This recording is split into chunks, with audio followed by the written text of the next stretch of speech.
প্রতিদিন সকাল হতে না হতেই আমাদের গৃহিণীদের মনে একটা প্রশ্ন জাগে যে আজকে কি নাস্তা বানাবো, রুটি পরোটা নাকি অন্য কিছু। সবসময় একঘেয়েমি নাস্তা কিন্তু আসলে ভালো লাগে না। সুপ্রিয় দর্শক, আসসালামু আলাইকুম। আজকে আমি আপনাদের সাথে শেয়ার করব লিকুইড পরোটা।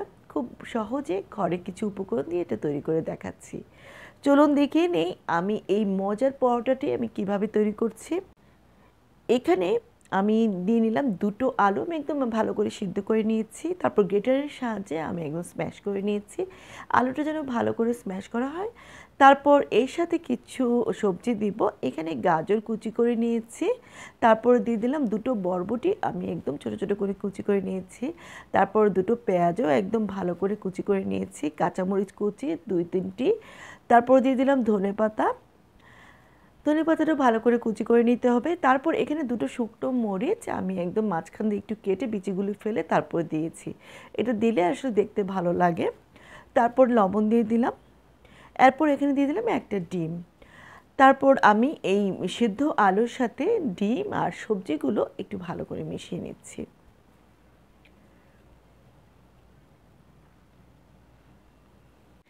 এখন এর সাথে আমি দিয়ে দেব কিছু উপকরণ, যেমন আটা।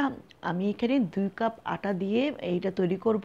আপনারা চাইলে ময়দা আটা দুটো দিয়ে তৈরি করতে পারেন, অথবা যে কোনো একটি ময়দা দিয়েও তৈরি করা যায়।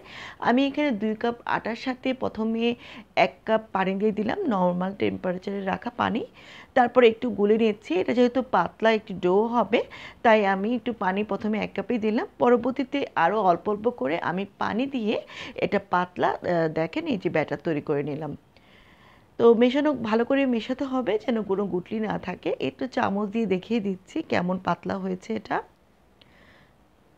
এই যে এরকম ধরনের পাতলা হবে। তারপর এর সাথে আমি আরেকটা উপকরণ দিয়ে দিব। এখানে আমি দিয়ে দিচ্ছি 1 চা চামচ জিরা। এটা একদম কাঁচা একটা জিরা আমি এখানে দিয়ে দিলাম। এটা কিন্তু যখন আমরা নাস্তাটা খাবো, মুখে কিন্তু এই জিরাটা যখন পড়ে কিন্তু ভালো লাগে ফ্লেভারটা। তো জিরাটা আমি পুরো ব্যাটারের সাথে ভালো করে মিশিয়ে দিচ্ছি। তারপর একটা ফ্রাই প্যানের মধ্যে হালকা একটু তেল ব্রাশ করে আমি এই 1 চামচ দিয়ে দিলাম। দিয়ে পুরো ফ্রাই প্যানের মধ্যে আমি একটু স্প্রেড করে নিয়েছি এই ব্যাটারটা। তো চুলাটা কিন্তু আসলে কম আঁচেই রেখে দিতে হবে। এটা খুব তাড়াতাড়ি হয়ে যায়। তো আমি একটু ঢাকা দিয়ে রাখলাম 2-3 মিনিটের জন্য। 2-3 মিনিট পরে আমি এটা উল্টিয়ে দিচ্ছি। এটা আসলে খুবই তাড়াতাড়ি চটজলদি হয়ে যায়। তো একটা হয়ে গেল, আমি উঠিয়ে নিচ্ছি। আমি এখন আরেকটা দেখিয়ে দিচ্ছি। আমাদের মাঝে অনেকেই আছেন যে তেলটা একটু অ্যাভয়েড করেন, তাই অনেক সময় তাদের পক্ষে এইসব পরোটা খাওয়া হয় না। তাদের জন্য কিন্তু আজকে এই খাবারটি একদম পারফেক্ট। অল্প তেলে পরোটা রেডি। কোনো মেহমান আসলে বা গেস্ট আসলে বা বিকেলের নাস্তাও কিন্তু এটা চটজলদি দিয়ে করে দেওয়া যেতে পারে।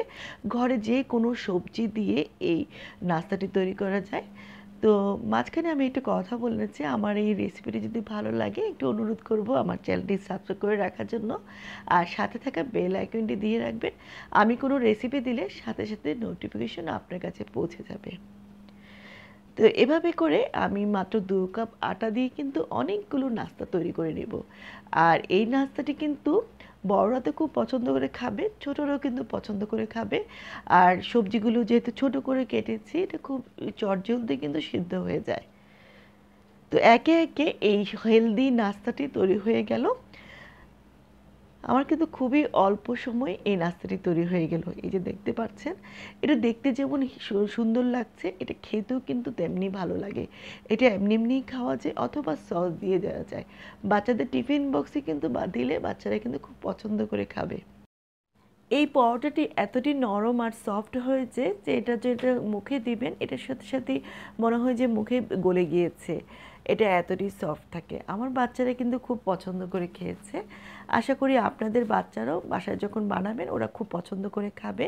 আর এটা হেলদি একটা নাস্তা। তো আশা করি আজকের এই রেসিপিটি আপনাদের কাছে ভালো লেগেছে। এরকম সহজ কোনো রেসিপির জন্য আমার চ্যানেলটি সাবস্ক্রাইব করে রাখার জন্য অনুরোধ রইল। তো আবারও হাজির হব এরকম সহজ কোনো রেসিপি নিয়ে। সেই পর্যন্ত সবাই ভালো থাকবেন আর আমার চ্যানেলটি সাবস্ক্রাইব করে রাখবেন। আল্লাহ হাফেজ।